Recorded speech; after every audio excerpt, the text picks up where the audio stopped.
Buenas tardes, amada Iglesia Belén, amigos que están viendo este video.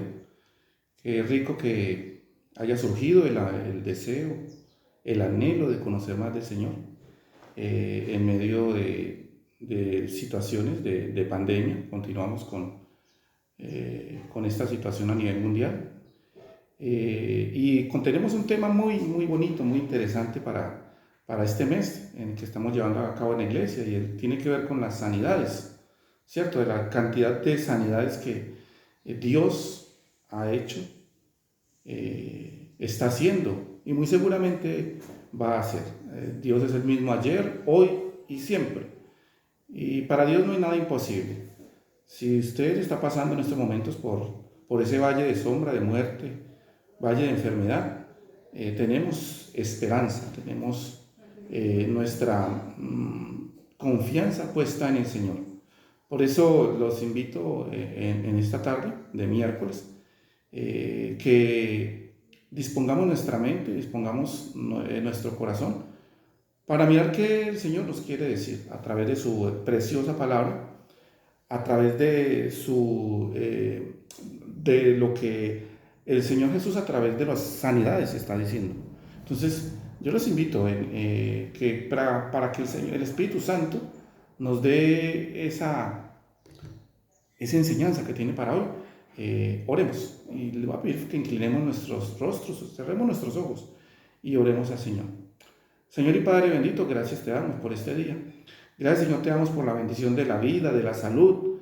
Gracias, Señor, te damos porque te tenemos a ti, nuestro Dios y Señor. Gracias porque ¿a quién iremos, Señor? Si no, solo tú tienes palabra de vida. Señor, te ponemos este tiempo y las personas y las familias que están viendo este devocional en tu mano, Señor. Solo una palabra tuya bastará para sanarnos. Gracias, bendito Padre, porque tú venciste en la cruz el pecado, la muerte, enfermedad, toda maldición que el enemigo de nuestras almas nos ha traído. Gracias, Señor, porque estamos confiados en tu mano. Te alabamos y te bendecimos en Cristo Jesús. Amén. Bueno, vamos al grano, que la porción de la palabra de hoy que vamos a leer, esta se encuentra en tres partes.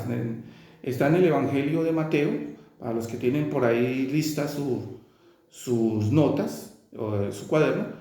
Está en Mateo 9, del 1 al 8. La encontramos también en Marcos, capítulo 2, versículos del 1 al 12. Y la tenemos también en Lucas, capítulo 5, versículos 17 al 26. Entonces, por cuestiones de tiempo, vamos solamente a tomar la porción que está en Marcos, capítulos 2, versículos 1 al 2. Entonces, vamos a leerlo. Ya solamente con la sola lectura de la palabra, ya el Señor comienza a hablarnos. Entonces, vamos a leer la palabra en el nombre del Padre, del Hijo y del Espíritu Santo. Tiene como título, se le ha puesto como título, Jesús sana a un paralítico. Jesús sana a un paralítico. Versículos del 1 al 12. Dice la palabra del Señor. Entró Jesús otra vez a Cafarnaúm después de algunos días, y se oyó que estaba en casa.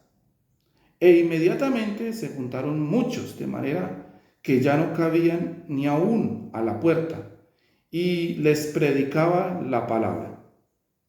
Entonces vinieron a él unos trayendo un paralítico que era cargado por 4.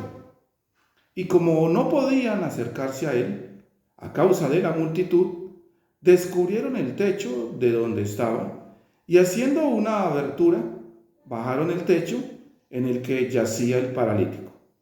Al ver Jesús la fe de ellos, dijo al paralítico: Hijo, tus pecados te son perdonados.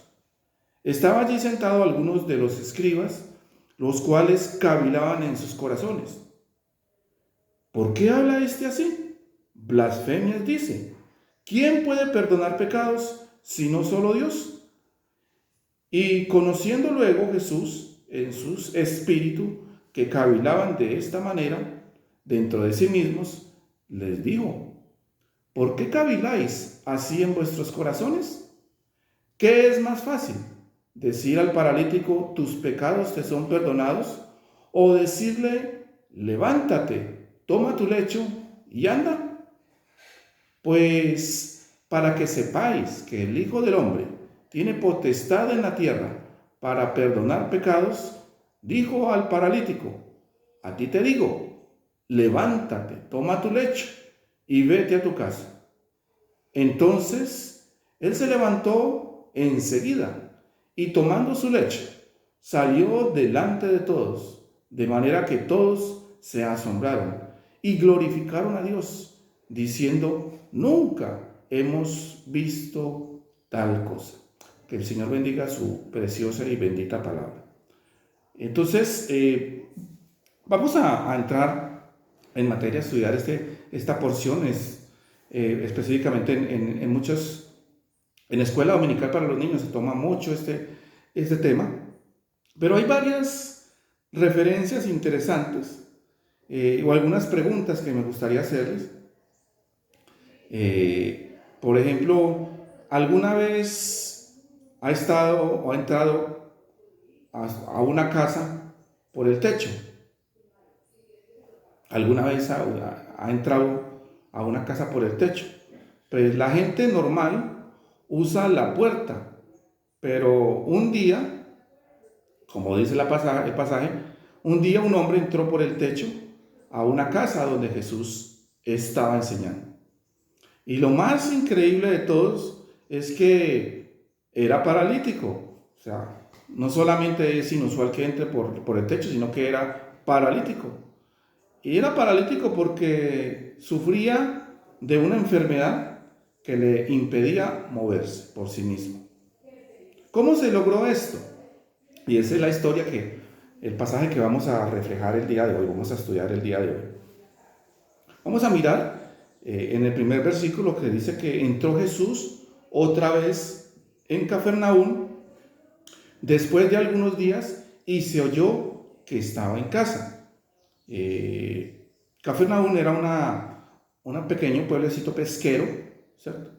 Y ahí el Señor parece que ha ido varias veces, y según algunos estudiosos y algunos que no lo dice acá en la Biblia, pero pues, se supone, muy posiblemente estaba en la casa de un amigo donde él se sentía cómodo, donde podía hablar, donde él podía participar.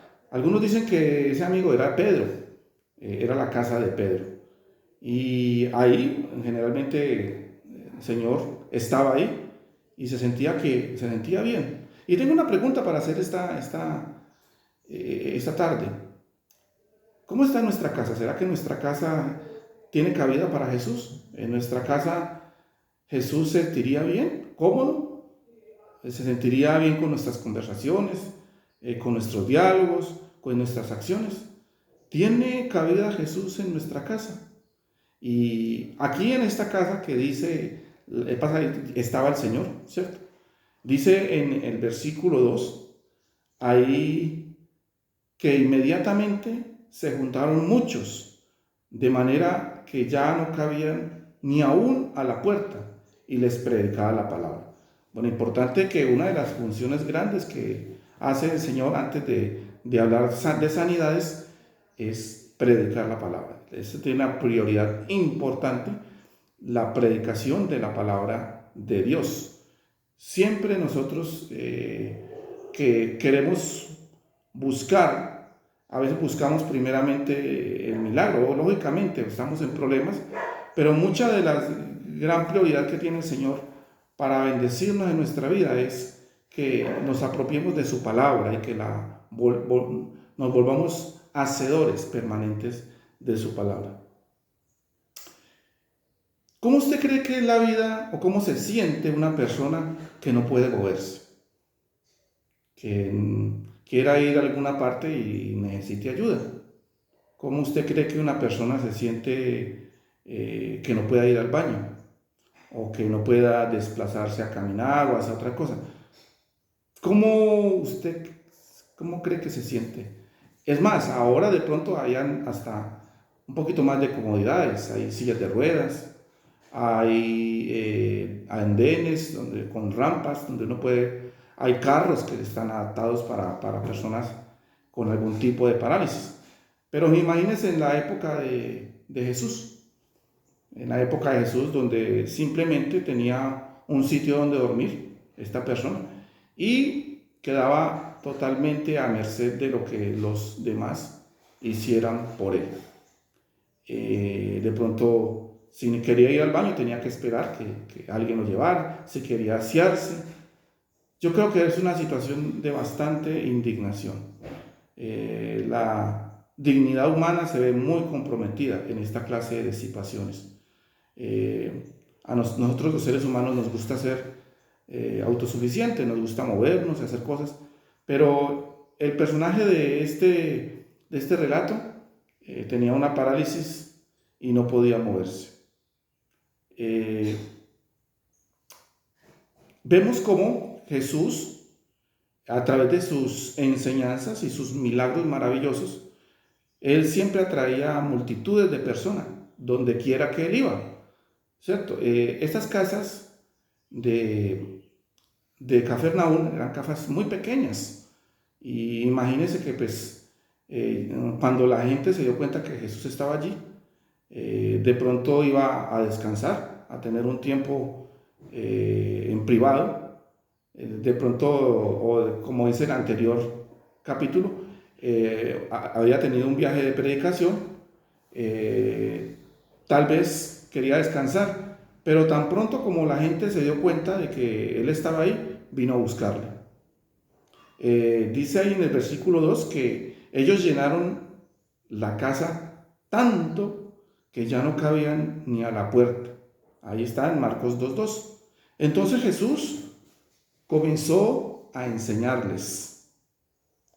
Y aquí vemos ya en el versículo 3, entonces vinieron a él unos trayendo un paralítico, ¿cierto? Que era cargado por 4. Aquí no parece que son amigos, son familiares que, preocupados por la situación de este amigo, dicen: nosotros no sabemos, pero sabemos quién puede ayudarle a solucionar esa situación. Sabemos a quién podemos llevar, a quién puede hacer algo especial, algo importante para este amigo que está paralizado. Había un hombre en aquel lugar que tenía parálisis y necesitaba la sanidad de Jesús. Aunque él no podía moverse, como vemos, lo que sí tenía era amigos, tenía 4 amigos, buenos amigos, que podían ayudarlos. Qué buenos amigos, se imagina que tenía. Ellos pusieron al paralítico en una cama, una especie como de camilla, ¿cierto? Y comenzaron a cargarle con el fin de llevarle a Jesús. Sin embargo, como recordarán, la gente estaba amontonada, incluso en la puerta.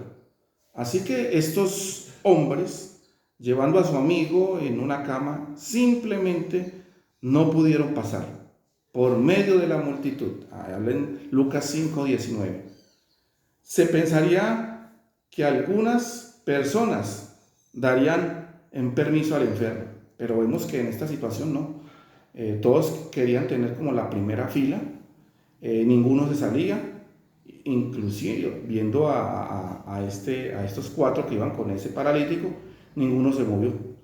Estaba tan llena y a veces pues de verdad cada uno buscando lo suyo, y no le dieron un permiso o un campo para que pasara el paralítico.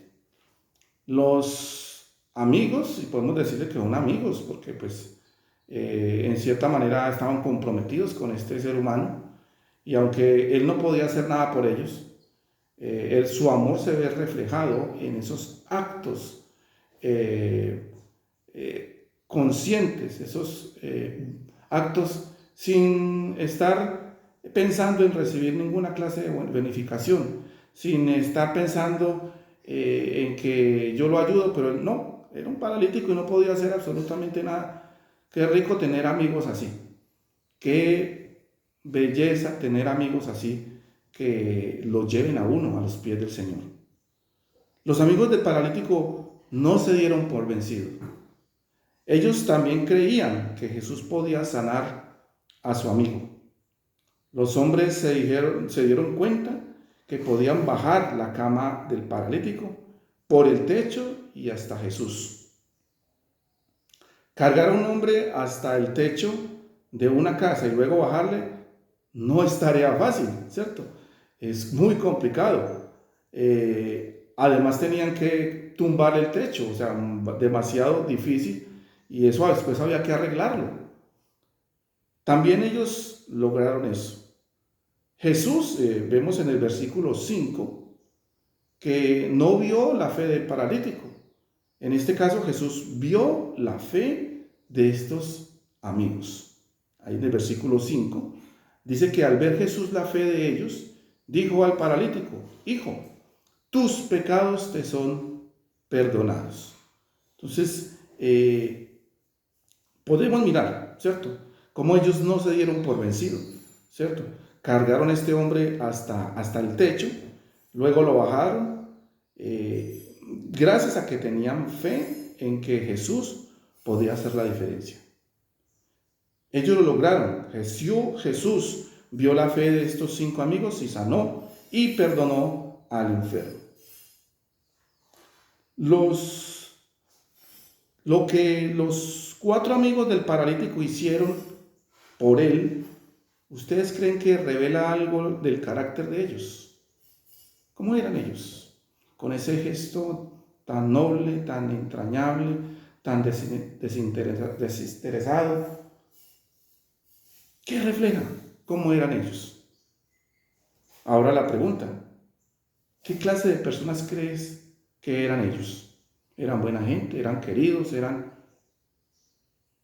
Ahora la pregunta más directa: ¿qué clase de amigo es usted? ¿Qué clase de amigo soy yo? ¿Será que estamos interesados en llevar a nuestros amigos a los pies de Jesús?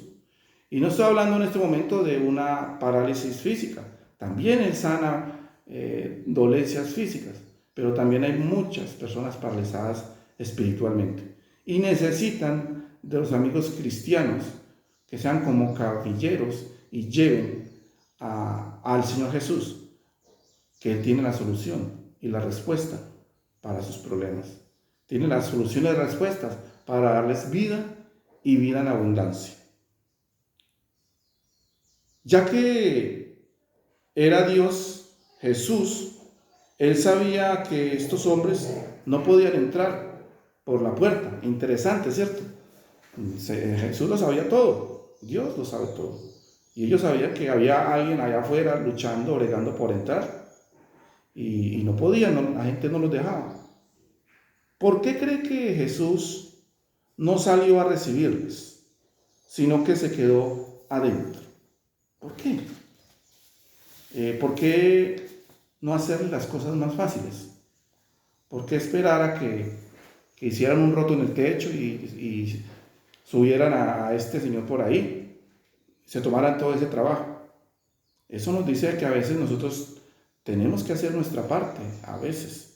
El Señor tiene la bendición para nosotros, pero a veces hay que buscarla, hay que lucharla, hay que orar, hay que doblar rodilla, hay que inclinarse a Él, hay que insistir, persistir y nunca desistir.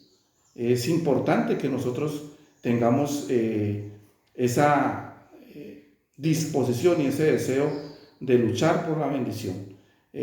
A veces esperamos que el Señor se aparezca de una manera milagrosa, se aparezca y sin nosotros haber dado nuestra parte. El Señor nosotros debemos hacer lo posible y el Señor hace lo imposible. Entonces, ¿qué tenemos que hacer nosotros para llevar a nuestros amigos a Jesús? ¿Qué tenemos que hacer? Tenemos que comenzar a orar por ellos. Tenemos que sacar tiempo de nuestra agitada agenda, traerlos a la iglesia, a veces aconsejar. Bueno, yo no sé la cantidad de cosas y eso tiene un costo. Un costo, el ayudar a otros tiene ese costo que nosotros debemos asumir con amor. ¿Por qué Jesús perdonó también sus pecados, aparte de sanarle? Es más, lo primero que dice en el versículo 5 no es que se sanara, pareciera que fuera el principal objetivo, la sanidad, pero Jesús la tiene clara. El principal problema del ser humano es el pecado, ¿sí? De todas maneras, así se sane, muy posiblemente también murió después de una muerte natural, pero si fue salvo, inmediatamente iba a la presencia del Señor. El objetivo más importante de los milagros y las sanidades es básicamente llevarnos a la presencia, a la convivencia y a entablar una relación con Jesús. Por eso lo más importante en este versículo es que el Señor toma una prioridad importante, decirle, tus pecados te son perdonados. Por ahí comienza una sanidad desde adentro hacia afuera. Es también muy probable que el pecado del hombre hubiese sido causado por su enfermedad. O sea, el pecado, la enfermedad que tenía el hombre era un síntoma del pecado que tenía en su interior. Y muchas de las enfermedades de tipo mental, física, provienen básicamente de la parte espiritual, del pecado. Nadie que no se arrepiente de sus pecados puede recibir perdón de Dios.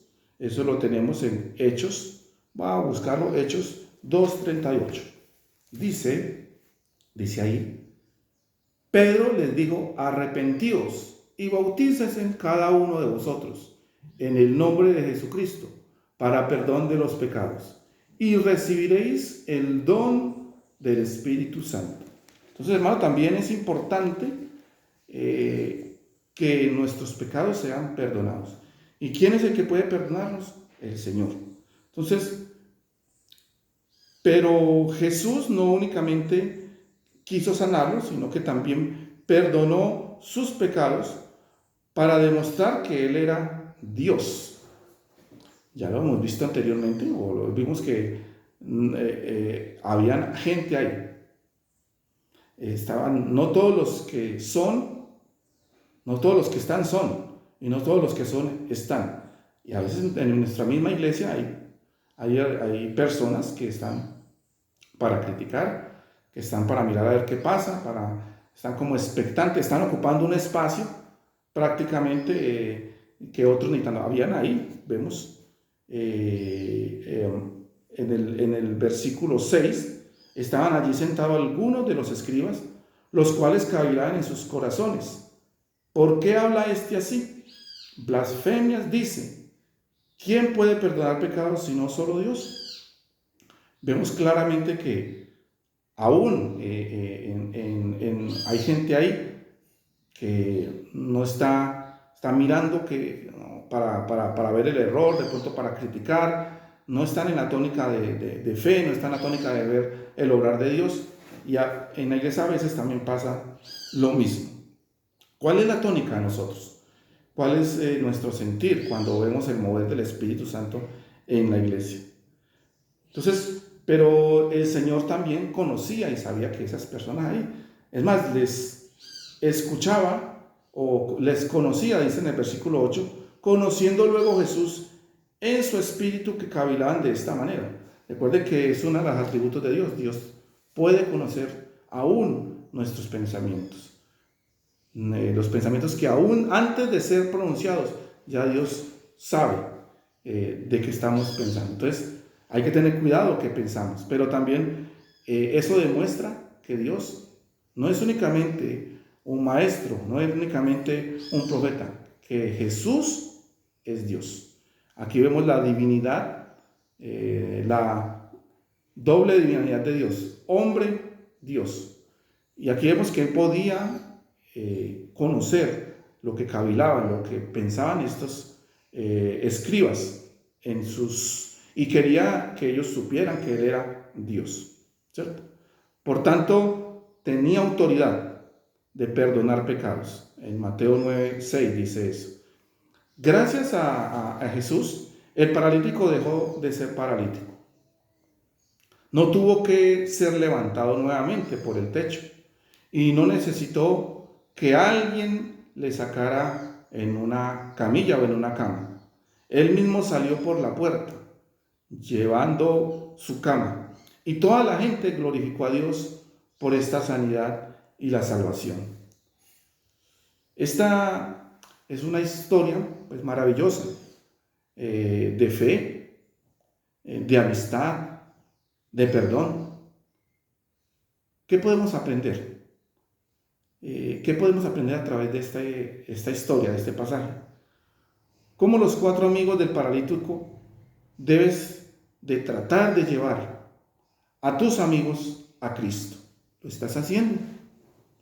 ¿O estamos siendo indiferentes al dolor, a la necesidad del otro? ¿Estás llevando a tus amigos, a tu familia, a los pies de Cristo?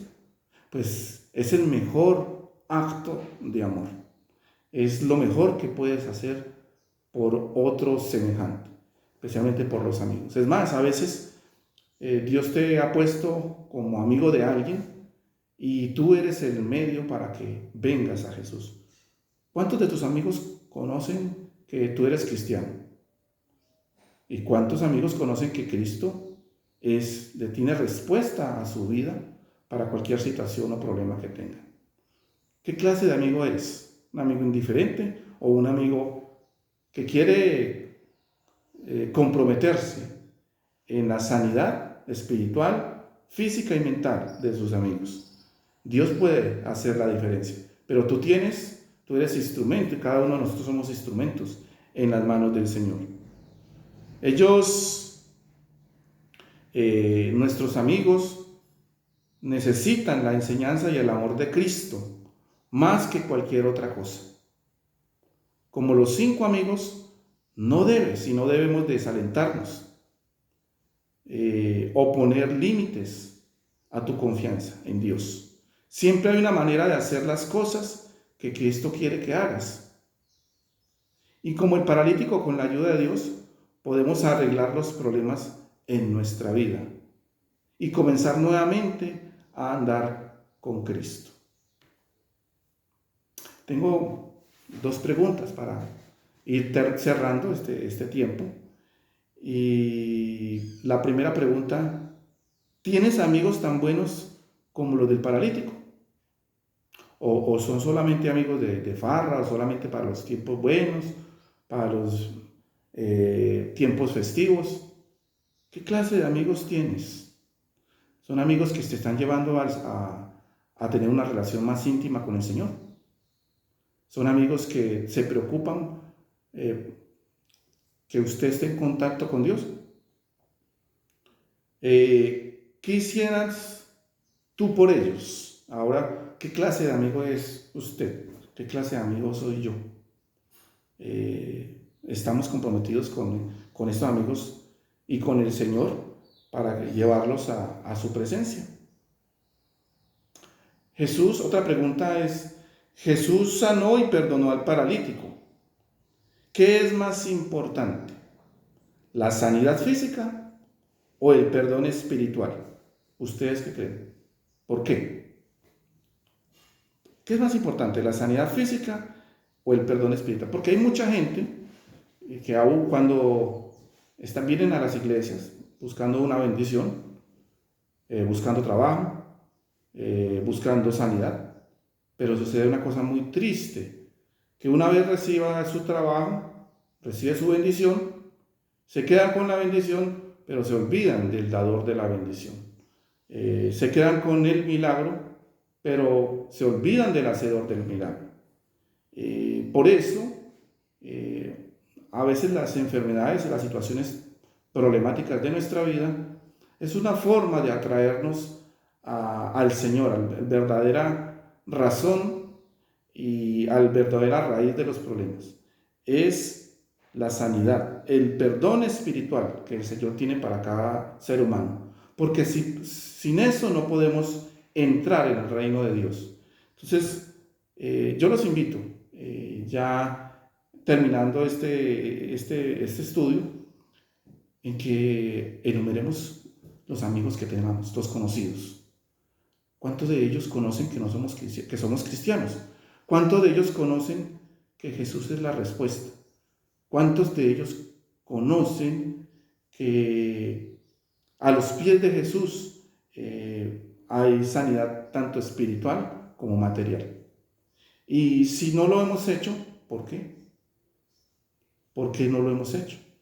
Y mi oración en esta tarde es que el Señor te use y nos use como instrumentos, como esos camilleros, que a pesar de la parálisis espiritual, física de algunas personas, nosotros con mucho amor, con la responsabilidad, los traigamos a los pies de Cristo, donde hay plenitud de gozo y de vida.